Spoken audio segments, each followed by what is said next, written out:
Cordial saludo para todos. Me da mucho gusto saludarles en esta hora, deseando que las bendiciones de Dios estén sobre sus vidas. Hoy vamos a continuar nuestro estudio en el Evangelio de Marcos. Vamos a orar, vamos a pedir la dirección de Dios. Así es que allí donde se encuentra puede disponer su corazón en esta hora. Padre, te damos gracias por darnos esta oportunidad de tener este espacio para edificarnos, para crecer, para aprender de tu palabra. Espíritu de Dios, queremos contar con la guía tuya, con la dirección tuya. Queremos esa presencia tuya obrando en mi vida y en cada persona que va a escuchar este mensaje, este estudio. Que podamos todos ser edificados, que podamos todos aprender de tu palabra. Y queremos, Señor, que seas tú quien nos des esa sabiduría para poderla aprender, Señor. Te damos muchas gracias. Amén. Muy bien, entonces vamos con el Evangelio de Marcos. El Evangelio de Marcos, su autor, por supuesto, es Marcos. Este Marcos, los cristianos primitivos lo identificaban con Juan Marcos. De Hechos, en el capítulo 12, en el verso 12, dice en la Biblia este texto: cuando se dio cuenta de esto, fue a la casa de María, la madre de Juan, que tenía por sobrenombre Marcos, donde muchos estaban congregados orando.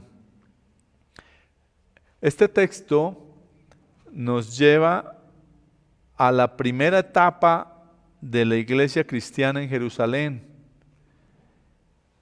cuando era fuertemente perseguida.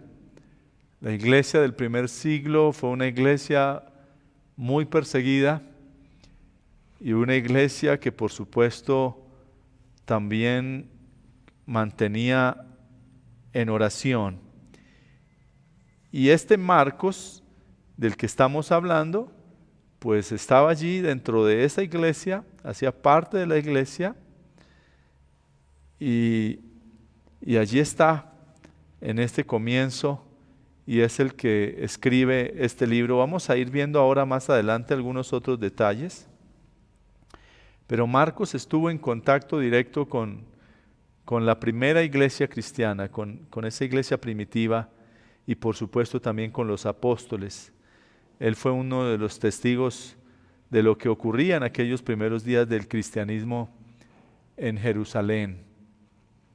Este es el joven que acompañó a Pablo y a Bernabé como un ayudante en el primer viaje misionero, como vamos a ver ahorita en los siguientes versos.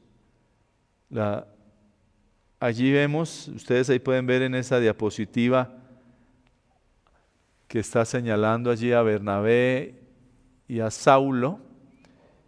Y por supuesto allí está también Juan Marcos.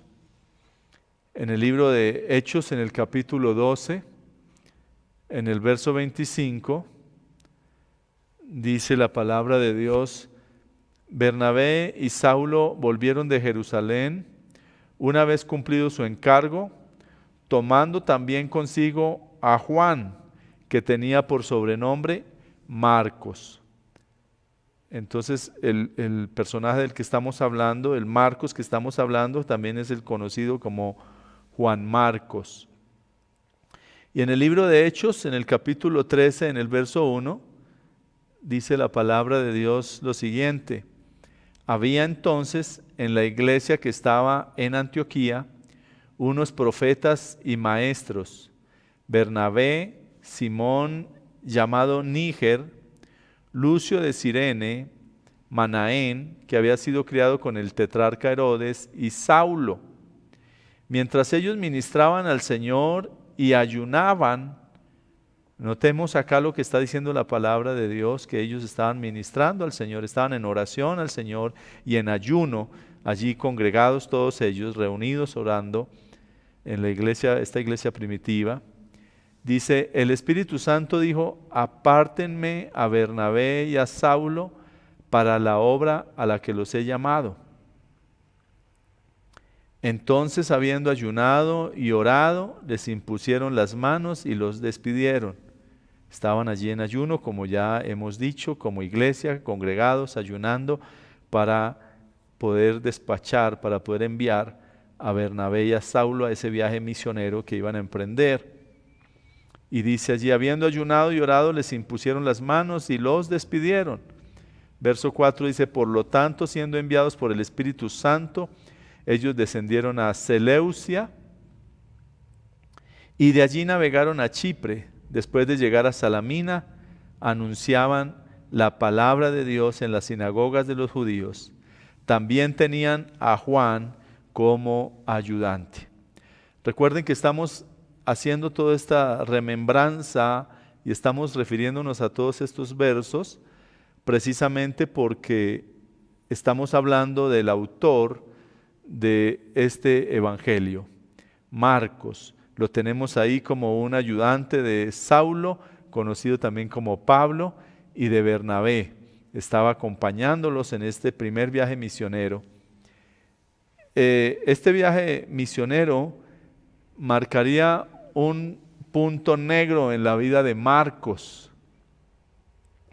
En el libro de Hechos, en el capítulo 13, en el verso 13, dice la palabra del Señor, habiendo zarpado de Pafos, Pablo y sus compañeros arribaron a Perge de Panfilia, pero Juan, apartándose de ellos, volvió a Jerusalén. Por eso tenemos aquí en la gráfica que está nombrada allí la ciudad de Perge y cómo él embarca hacia Jerusalén, no quiso continuar con ellos en esta travesía y Marcos entonces abandona a Bernabé y a Saulo allí en Perge. Pero esto traería unas consecuencias y esto está en el libro de Hechos. Ustedes pueden ver ahí en la diapositiva a su lado derecho también, capítulo 15, versos 36 al 40, dice la palabra de Dios. Después de algunos días, Pablo dijo a Bernabé, es decir, ya ellos también habían regresado a Jerusalén de ese viaje, porque pues el viaje continuó a pesar de que Juan Marcos se devolvió. Pero luego retoman y le dice el apóstol Pablo, después de algunos días Pablo dijo a Bernabé, volvamos a visitar a los hermanos en todas las ciudades en que hemos anunciado la palabra del Señor para ver cómo están. Y Bernabé quería que llevasen consigo a Juan, el que tenía por sobrenombre Marcos. Pero a Pablo no le parecía bien llevar consigo al que se había apartado de ellos desde Panfilia y no había ido con ellos a la obra. Y hubo tal desacuerdo entre ellos que se separaron el uno del otro. Bernabé, tomando a Marcos, navegó a Chipre, y Pablo, escogiendo a Silas, salió encomendado por los hermanos a la gracia del Señor. Ahí notamos que ese desacuerdo que se produjo entre Bernabé y Saulo por causa de Juan Marcos o de Marcos, que es el evangelista, hizo que Bernabé se llevara a Marcos. Entonces Marcos fue con Bernabé y esto formó parte de ese proceso de su restauración. La labor de Bernabé fue fundamental para recuperar a Marcos para el ministerio, mientras que Saulo, por su parte, avanzó hacia Silas. Posteriormente, Marcos llegó a ser un íntimo colaborador del apóstol Pablo, a pesar de diferencias que se presentaron en ese momento, el trabajo que hizo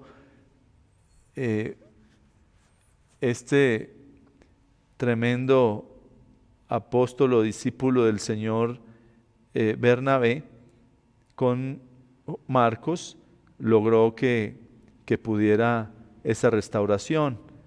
Y más adelante lo tenemos en el libro de Colosenses, en el capítulo 4, en el verso 10, dice ahí la palabra de Dios: Aristarco, mi compañero de prisiones, os saluda, y Marcos, el sobrino de Bernabé. Valga la pena aclarar que Marcos, Juan Marcos, este evangelista, era sobrino de Bernabé, de este otro siervo de Dios del que hemos venido hablando, acerca del cual habéis recibido mandamientos. Si fuere a vosotros, recibidle. Entonces aquí Marcos ya había ganado nuevamente la confianza del apóstol Pablo, y está Pablo indicando a la iglesia de Colosas para que reciban allí a Marcos. Él mismo es el que está haciéndole la recomendación. Quiere decir que ya se habían limado esas asperezas que habían generado, se había generado nuevamente esa coinonía y habían limado sus asperezas. Y en 2 de Timoteo, en el capítulo 4, en el verso 11, dice también el apóstol Pablo, escribiéndole a Timoteo, dice: solo Lucas está conmigo, toma a Marcos, y es precisamente el evangelista del que estamos hablando, y tráele contigo, porque me es útil para el ministerio. Pablo está pidiéndole a Timoteo que le lleve a Marcos porque considera que le es muy útil para el ministerio. Otro dato bien interesante que nosotros tenemos, y es que el Evangelio de Marcos tiene el testimonio de Pedro como el testigo ocular de los eventos. Ahí en la diapositiva estamos mostrando a Marcos escribiendo todo lo que Pedro le relata, lo que le cuenta de cada uno de los episodios, pues porque Pedro fue un testigo ocular de todos los eventos. Marcos, por su parte, pues no, él no estuvo con el Señor. La influencia de Pedro se percibe a lo largo de todo el Evangelio de Marcos. En Primera de Pedro, en el capítulo 5, en el verso 13, Pedro trata a Marcos como su hijo. Dice la palabra de Dios en este texto, dice: la iglesia que está en Babilonia, elegida juntamente con vosotros, y Marcos, mi hijo, os saludan. Esa alusión de Pedro aquí a Marcos, mi hijo, es a Marcos el evangelista. Tenían una relación a la que él lo consideraba como un hijo, y esa es la expresión que hace allí Pedro. Entonces Pedro tuvo una tremenda influencia, y prácticamente Marcos, muchos de las cosas que escribió, las escribió teniendo como un testigo directo al apóstol Pedro. La fecha, bien, antes de continuar con la fecha, quiero indicarles nuevamente y decirles todo esto que hemos venido hablando hasta este momento es para que nos quede claro quién era este Marcos y que todos sepamos claramente de dónde viene esa escritura del Evangelio de Marcos. Muy bien, ahora vamos a pasar a la fecha. La época más probable para la escritura del Evangelio de Marcos pudo ser a finales de la década del 50. De ser así, podemos decir que este fue el primer evangelio que se escribió. Recordemos que ya habíamos hablado de la fecha en que se escribió Mateo, y aquí tenemos ahora el evangelio de Marcos. El contenido que encontramos nosotros en Evangelio de Marcos comienza con el ministerio de Juan el Bautista y allí se resume brevemente el bautismo y la tentación de Jesús. Esta primera parte la encontramos en el primer capítulo, desde el verso 1 hasta el verso 13. Luego, desde el verso 14 del capítulo 1 hasta el capítulo 9, en el verso 50, allí se describe el ministerio de Jesús en Galilea y los alrededores de Galilea, porque recordemos que cuando estábamos hablando también en el Evangelio de Mateo, estábamos hablando de ese espacio y ese territorio en el cual el Señor estuvo desarrollando su ministerio. Aquí en esta sección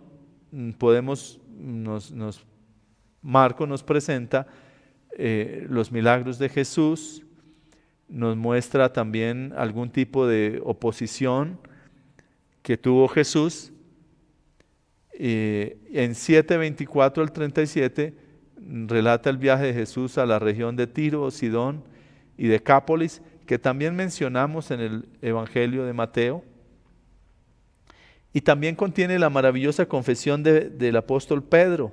Ustedes recordarán cuando Pedro le dice: tú eres el Cristo. Eso está en el capítulo 8, en el verso 29. La segunda parte del verso 29 está esa confesión maravillosa de Pedro. A partir del capítulo 10, Jesús emprende un viaje hacia Jerusalén. Jerusalén, recordemos, el mapa que estábamos estudiando en el tema anterior de Mateo, ahí vimos el mapa de Palestina, y Jerusalén está ubicado en la parte baja, ya en la región de Judea, y el Señor Jesús emprende ese viaje. En su camino atraviesa el río Jordán a Perea, y allí enseña sobre el divorcio.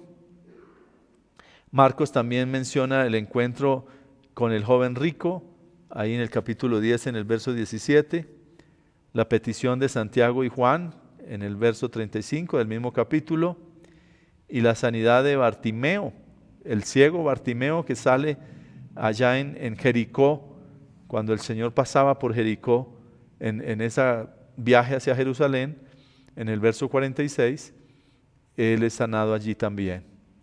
Y en el capítulo 11 se menciona ya la entrada de Jesús a Jerusalén.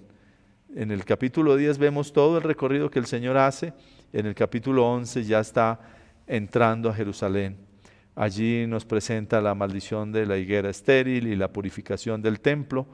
Ustedes recordarán esa escena interesante del Señor también allí.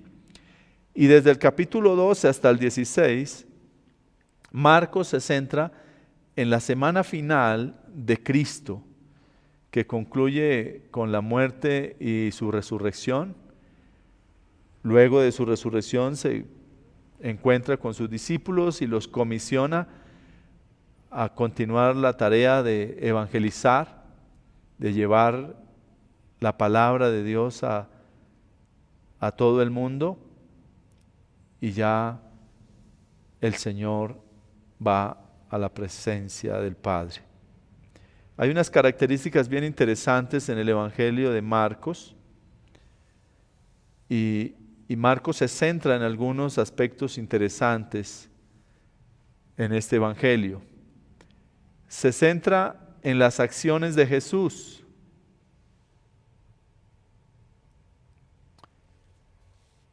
Eso está en el capítulo 1, verso 10, verso 12, verso 18, verso 20, verso 21. Se centra también en la vida emocional de Jesús.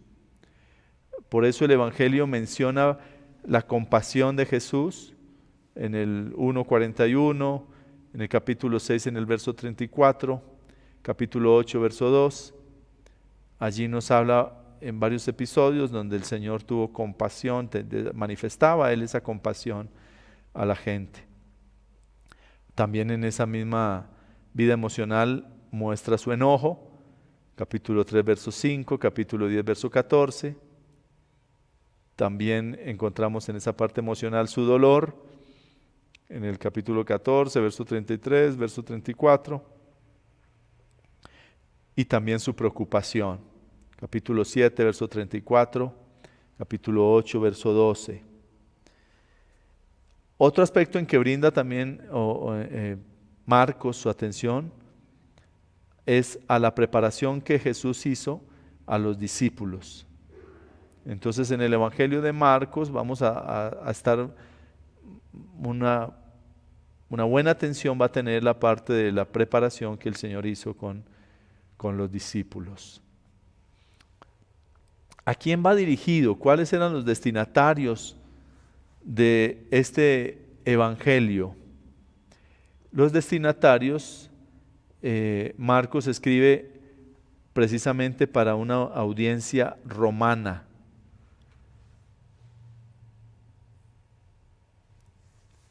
Marcos, allí vemos que explica muy bien las costumbres judías.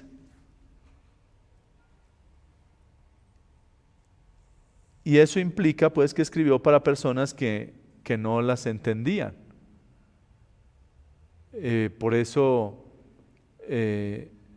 hay esa explicación, y hay un ejemplo de eso, lo tenemos en el capítulo 7, versos 3 y 4. Dice, pues los fariseos y todos los judíos, si no se lavan las manos hasta la muñeca, no comen, porque se aferran a la tradición de los ancianos. Cuando vuelven del mercado, si no se lavan, no comen. Y hay muchas otras cosas que aceptaron para guardar, como los lavamientos de las copas, de los jarros y de los utensilios de bronce y de los divanes. Entonces, cuando estamos hablando de esta explicación que hace de estas costumbres judías, pues nos da a entender que su audiencia obviamente pues era gentil, es decir, los que no eran judíos. Por eso decimos que era una audiencia romana. Y por eso tiene que explicarles todo este ritual que hacía y esas costumbres que había para el pueblo judío.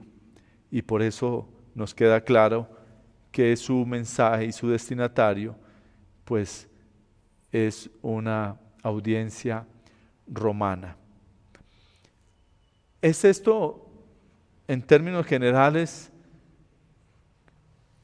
lo que podemos nosotros describir del Evangelio de Marcos? Como hemos dicho en la primera clase que tuvimos también, el primer estudio del Evangelio de Mateo, vamos a hacer inicialmente como un panorama general, porque la idea es que podamos tener un acercamiento general que nos ayude a tener una idea, porque luego que terminemos los evangelios, vamos a adentrarnos en las enseñanzas específicas. Ya vamos a ir a coger capítulo por capítulo, vamos a irlo masticando, vamos a ir buscando encontrar esas enseñanzas que tenemos en la palabra de Dios. Pero por ahora vamos a dar en los 4 evangelios ese panorama general para que conozcamos los destinatarios, cuál era el propósito del evangelio, quién lo escribió, quién era ese personaje que lo escribió, porque eso nos ayuda también para cuando estemos leyendo la palabra de Dios, ya vamos teniendo un panorama mucho más claro de cada uno de los libros de la Biblia. Para mí es un gusto haber podido compartir este estudio esta noche. Espero que podamos continuar cada semana llevándoles un nuevo estudio. ¿Y qué tal si terminamos dándole gracias a Dios y orando, pidiendo al Señor que sea Él el que nos dé la sabiduría y nos ayude para que cada día crezcamos en su palabra? Soberano Señor, muchas gracias. Gracias por dejarnos tu palabra y por permitirnos adentrarnos en ella, Señor. por poder tener estos espacios y estos momentos y estos medios para que podamos tener ese conocimiento y capacitarnos, Señor, en cuanto a tus escrituras. Ayúdanos, Dios, para que cada día seamos más diligentes, Señor, en conocerte más, en conocer más tu palabra y en conocer tu propósito, tu plan. Ayúdanos y danos sabiduría y entendimiento y ayúdanos para que podamos continuar también, Señor, cada semana en estos estudios que nos ayuden a comprender, Señor, cada enseñanza y cada mensaje que quisiste dejarnos para nosotros. Te honramos y te bendecimos y te damos muchas gracias por este tiempo en Cristo Jesús. Amén. Dios me los bendiga.